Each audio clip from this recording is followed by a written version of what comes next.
Curiosity doesn't retire at 65. Wonder doesn't fade at 70. And according to our guest today, the most meaningful adventures might actually be waiting in life's later chapters. From navigating historic cities to managing medications abroad, this conversation challenges everything you thought you knew about exploring the world after 70, and might just inspire you to rethink what's possible in every stage of life. Now, here is our host, Matilda, and her guest, Janet. Welcome back to the show. Today, we're diving into a topic that I think will resonate with many of our listeners: traveling after 70. Is it worth the effort? What do we need to consider? And how do we do it smartly? I'm joined by someone who has traveled extensively in her retirement years. Thank you, Janet, for being here. Always a pleasure. Travelling in our 70s and beyond is not only possible, but I'd say it's also incredibly enriching. It just takes a bit more intention. That's the word: intention. Now, a lot of people assume that once you're older, the window for travel starts closing. What do you say to that? I'd say the window doesn't close, it just shifts. Travel at this age becomes less about adrenaline and more about depth.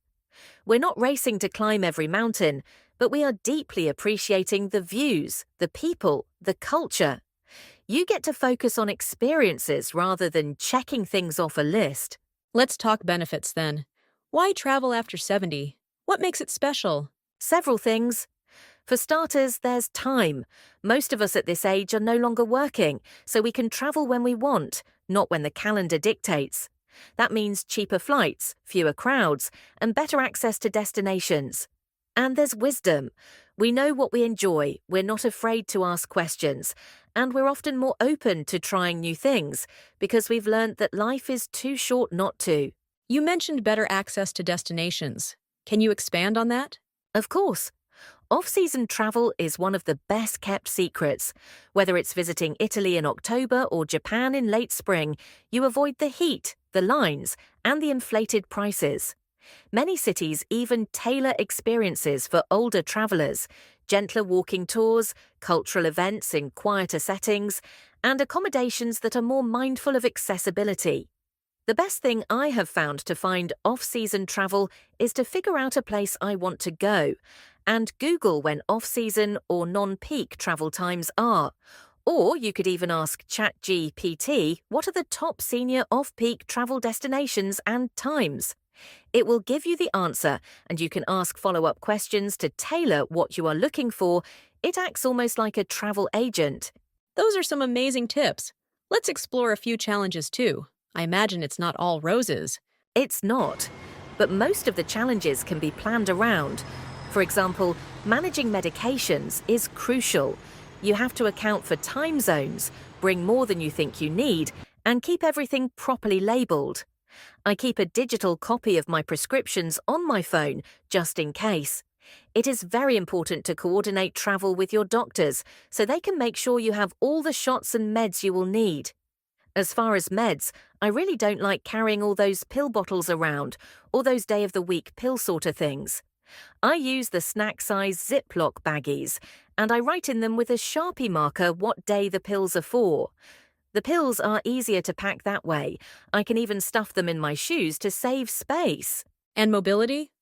I think that's something a lot of people worry about.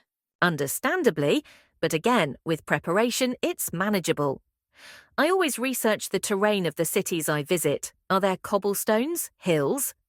I also choose accommodations with elevators, and I limit how much I walk in a day. You don't have to see everything to enjoy a place. A scenic spot and a good cup of tea can be just as memorable. It really helps to not be in such a rush. I love that. It's about prioritizing quality over quantity. What about insurance? Does that become more important with age? Absolutely, and not just any insurance. Many standard policies either cap coverage at a certain age or don't include pre-existing conditions. It's worth spending the extra money on a policy that's tailored to seniors and includes emergency evacuation. You hope you'll never need it, but if something goes wrong, you'll be very glad you have it. What kind of destinations do you think are particularly good for senior travelers? Great question. River cruises are a wonderful option, comfortable, scenic, and easy on the body. Places with good public transportation, like many European cities, are also ideal. And don't overlook domestic travel. There's often a lot to explore in our own country that feels brand new when you take the time to experience it slowly. You can have just as much fun at Oceanside Beach as London. That's true. Sometimes we skip over our own backyard. Let's talk a bit about how travel affects your well-being. In so many ways, it keeps you mentally alert, navigating new places, reading maps, engaging in conversation with people from other cultures. Physically, it keeps you moving, which is key as we age. Emotionally, it provides stimulation and joy, which can be very motivating.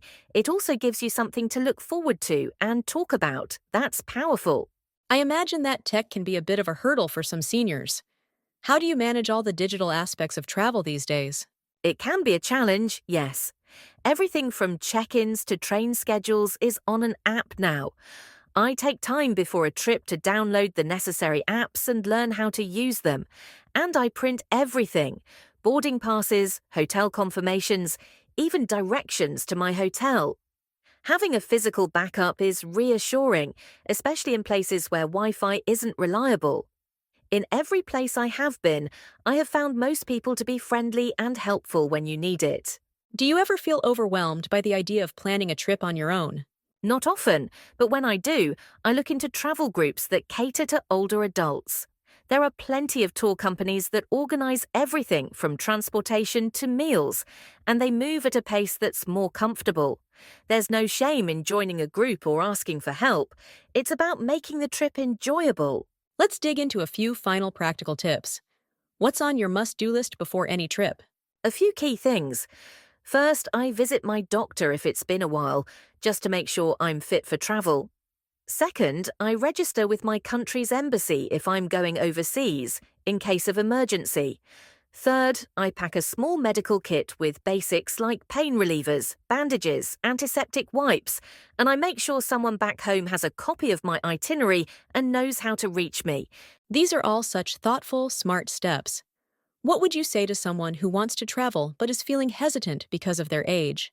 I'd say start small, maybe a weekend away or a trip to a nearby city. Build your confidence. Don't wait for the perfect moment or perfect health. Those rarely come. Just plan thoughtfully and give yourself permission to go at your own pace.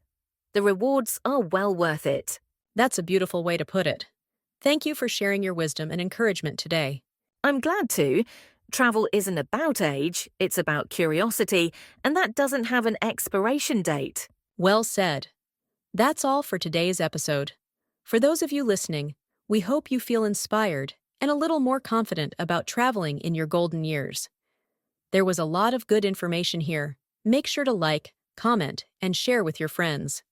Until next episode, safe travels.